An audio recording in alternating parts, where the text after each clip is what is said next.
Question. तो देखिए पाबना movement जो है फ्रेंड्स ईस्टर्न बंगाल के अंदर में शुरू हुआ। जो किसानों से टैक्स लिया जाता था वो बहुत ज्यादा था। ऑक्यूपेंसी राइट जो था उसका हनन कर रहे थे। ठीक है, जो जमींदार थे वो। एग्रेरियन लीग बनाई गई 1873 के अंदर में। ओके, ऐसा बोला जाता था कि अगर कोई किसान, ठीक है, लगातार 12 साल तक अपना टैक्स बराबर से दे रहा है तो उसको उसका मालिकाना हक उस किसान को दे दिया जाए, उस किसान को मालिक बना दिया जाए। देखो जो सही तरीके से अपना पैसा भर रहा है, ठीक है, ऑब्वियस सी बात है उसको दे देना चाहिए यहाँ पर में। ठीक है, जो पैसा भर रहा है उसको दे देना चाहिए उसका अधिकार।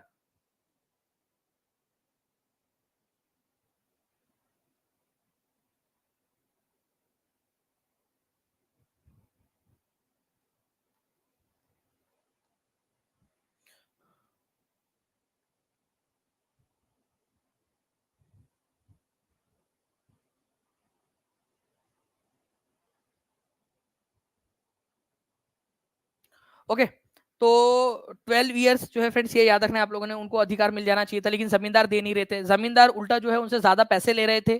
ठीक है, तो क्या किया गया यहाँ पर में, पाबना एग्रेरियन लीग की स्थापना की गई ताकि अंग्रेजों से और किसानों से अपनी बात मनवा सके और जमींदारों से अपनी बात मनवा सके। और finally Bengal tenancy act pass हुआ 1885 के अंदर में। बंकिम चंद्र चटर्जी, ठीक है, आरसी दत्त, ठीक है, और इंडियन एसोसिएशन के सुरेंद्रनाथ बैनर्जी, इन्होंने भी इनका समर्थन किया था पाबना मूवमेंट का। बताइए यहाँ पर में ट्रीटी ऑफ यांडाबो, ठीक है, किसके किसके बीच में हुई थी? यांडाबो की संधि निम्नलिखित में से किस युद्ध के भाग के रूप में संपन्न हुई? यांडाबो की संधि।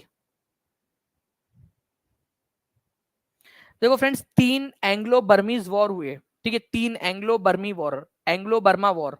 ठीक है, जो पहला एंग्लो बर्मा वॉर था आप लोगों का, ठीक है, वो 1824 से 1826 के बीच में हुआ। पहला एंग्लो बर्मा वॉर 1824 से 1826 के बीच में, एंग्लो बर्मा। ठीक है, 3 हुए, तीसरे में तो पूरी तरह से उसको कब्जे में ले लिया गया था। तो पहला एंग्लो बर्मा वॉर जो था, ठीक है, उसके उस युद्ध की समाप्ता, ठीक है, समाप्त हुआ ट्रीटी ऑफ यंडाबो से। तो treaty of Yandabo first Anglo Burmese war से रिलेटेड है। ठीक है, ट्रीटी ऑफ यंडाबो, यंडाबो नाम की जगह पर हुई थी बर्मा में, इसी वजह से ट्रीटी ऑफ यंडाबो बोलते हैं इसको। ठीक है, फर्स्ट एंग्लो बर्मीज वॉर के बाद में। ठीक है, तो पहला एंग्लो जो है आप लोगों का फ्रेंड्स मैसूर वॉर, दूसरा एंग्लो मैसूर वॉर, तीसरा मैसूर वॉर, चौथा एंग्लो मैसूर वॉर, ये अलग चीज है आप लोगों की। तो मैसूर वॉर के बारे में भी आप लोगों को पता होना चाहिए। ठीक है, जो मैसूर वॉर हुए थे आप लोगों के। अभी जो हम बात कर रहे हैं वो है बर्मा युद्ध के बारे में, बर्मा वॉर के बारे में। ठीक है, तो ये एंग्लो मैसूर वॉर आ गया यहाँ पर स्लाइड, लेकिन आप लोग चलिए आ गए तो अब याद भी रख लेना कि एंग्लो मैसूर वॉर भी आप लोगों के हुए थे करके। ठीक है, 4। देखिए एंग्लो मैसूर वॉर और ईस्ट इंडिया कंपनी के बीच दूसरे एंग्लो मैसूर वॉर युद्ध किस वर्ष लड़ा गया था? ये आप लोग देख सकते हो यहाँ पर में। पहला एंग्लो मैसूर वॉर, दूसरा एंग्लो मैसूर वॉर, तीसरा, चौथा। तो दूसरा एंग्लो मैसूर वॉर आपका लड़ा गया था 1780 से 1784 के बीच में। ठीक है, 1780 से 1784 के बीच में। ठीक है, 80 से 84, सेकंड वाला पूछ रहा है ना आप लोग से, दूसरा वाला 80 से 84, 1780 से 1784 के बीच में। ठीक है, तो 80 से 84 के बीच में लड़ा गया। तो आप लोगों का यहाँ तो ऑप्शन में दिया ही नहीं है, तो आंसर क्या हो जाएगा आप लोगों का? नन ऑफ दी अबव हो जाएगा। टफ क्वेश्चन था आप लोगों का, आप लोग आराम से लगा सकते थे, ई आंसर हो जाएगा। ठीक है, तो यहाँ पर मैं देखिए कि पहला एंग्लो मैसूर वॉर 1767 से 69 के बीच में हुआ। ठीक है, एंग्लो मतलब अंग्रेज और मैसूर मतलब मैसूर रियासत जो थी वो। ठीक है, तीसरा वाला हुआ था 1790 से 1792 के बीच में, चौथा वाला हुआ था 1798 से 99 के बीच में। ये चारों एंग्लो मैसूर वॉर आप लोगों को करवाया है मैंने ऐप के अंदर में। मुझे उम्मीद है कि आप लोग जो इसको करोगे अच्छे से।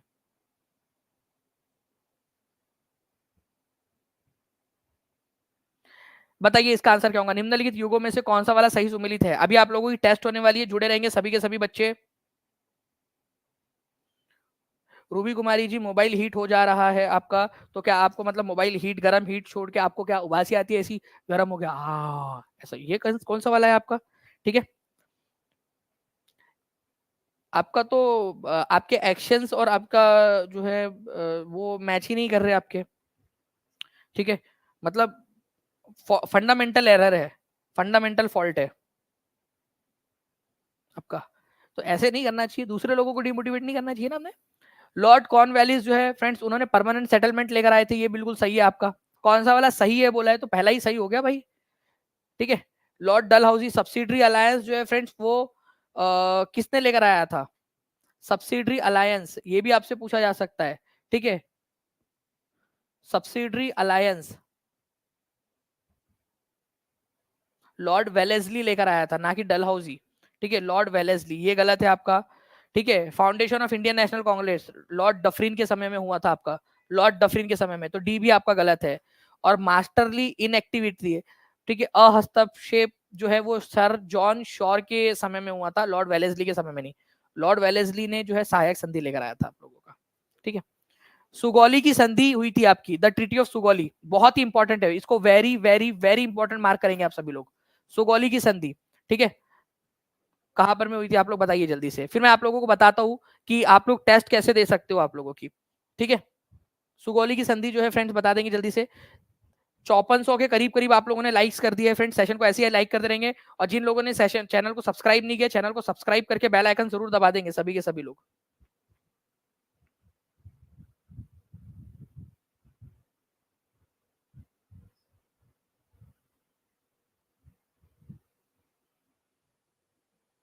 चलिए, तो सुगौली की संधि हुई थी आप लोगों की किसके किसके बीच में? तो सबसे पहली बात तो सुगौली की संधि हुई थी, ठीक है, कौन से युद्ध के बाद में?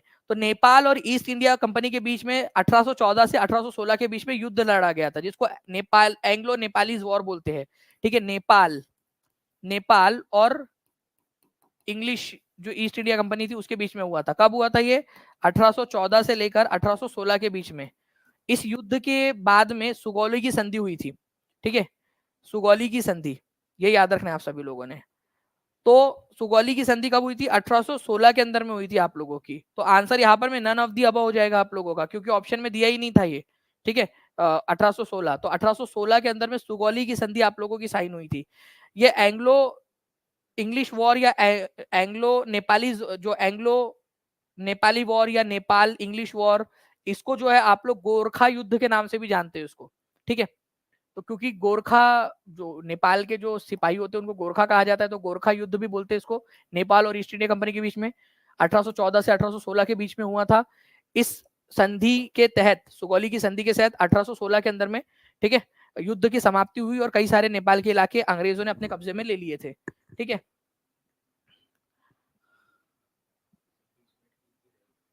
जी,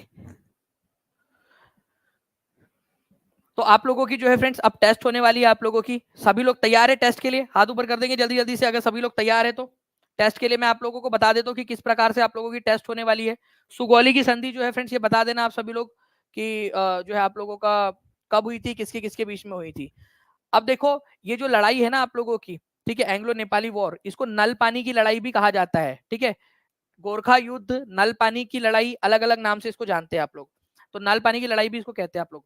अब देखिए आप लोग टेस्ट कैसे दे सकते हो मैं आपको बताता हूँ। टीचिंग परीक्षा का एप्लीकेशन उम्मीद करते हैं कि सभी लोगों ने डाउनलोड कर लिया होगा, टीचिंग परीक्षा का एप्लीकेशन।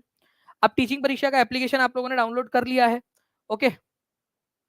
अब क्या करोगे आप लोग, यहाँ पर मैं आप जाओगे फ्रेंड्स, ठीक है, ऐप के अंदर में, ठीक है। ऐप के अंदर में जैसे ही आप लोग जाओगे, यहाँ पर में आप नीचे में जैसे जाओगे, नीचे में आपको दिखेगा यहाँ पर में फ्री कंटेंट, ये दिख रहा है आप लोगों को फ्री कंटेंट। यहाँ पर में क्लिक करोगे आप लोग। क्लिक करने के बाद में यहाँ कंटेंट में जाना है, फ्री कंटेंट में क्लिक करने के बाद में कंटेंट में जाना है, ठीक है। और उसके बाद में जो है फ्रेंड्स आप लोग देखोगे कि बीपीएससी महा टेस्ट 18 जून यहाँ लिखा हुआ है। जैसे ही आप इस पे क्लिक करोगे अटेम्प्ट के ऊपर में, आपका टेस्ट जो है वो खुल जाएगा। और ये टेस्ट जो है आप लोगों की कितने बजे स्टार्ट होने वाली है, ठीक है। आपकी टेस्ट कितने बजे स्टार्ट होंगी, बस जैसे ही आप लोगों का लेक्चर में बंद करूंगा, एंड नाउ करूंगा यहाँ से स्ट्रीमिंग को, वैसे आपकी स्टार्ट हो जाएंगी और लाइव रहेंगी। केवल जो है आप 20 मिनट तक टेस्ट दे पाओगे, तो जल्दी से जाना है आप लोगों ने और टेस्ट देना है, ठीक है। टेस्ट देना है। टेस्ट का रिजल्ट जो है मैं कल 1 बजे आप लोगों का अनाउंस भी करूंगा कि कौन बच्चे थे जिन्होंने जो है टेस्ट के अंदर में अच्छा परफॉर्म किया है, ओके। तो ये टेस्ट आप लोग दे सकते हो। इसके अलावा जो है फ्रेंड्स एक और चीज है कि प्लीज वो 1 रुपए वाला ये जो कोर्स है ना, ये इसके अंदर में जाने पर दिखता है आपको 1 रुपए का खरीदने के लिए, वो खरीदना नहीं है। यहाँ लिखा है डोंट बाय, इट्स फ्री, फिर भी 1 रुपए का बच्चे खरीद लेते हैं इसको। अरे वो 1 रुपए नहीं चाहिए आपके मुझे, ठीक है। वो डोंट बाय लिखा है यहाँ पर में, फिर भी कई सारे बच्चे वो फ्री वाले कोर्स को भी खरीद लेते हैं। वो 1 रुपए से कम होता नहीं है प्राइस, इस वजह से वो मजबूरी है, टेक्नोलॉजिकल रेस्ट्रिक्शन से, इस वजह से डोंट बाय लिखा है यहाँ पर में। वो आपके लिए फ्री, आप अंदर जाओगे आपको फ्री में मिल जाएगा इसके अंदर में, ठीक है। ये फ्री कंटेंट जो लिखा है ना उसमें, तो 1 रुपए का खरीदने की जरूरत नहीं है आपको वो, ओके।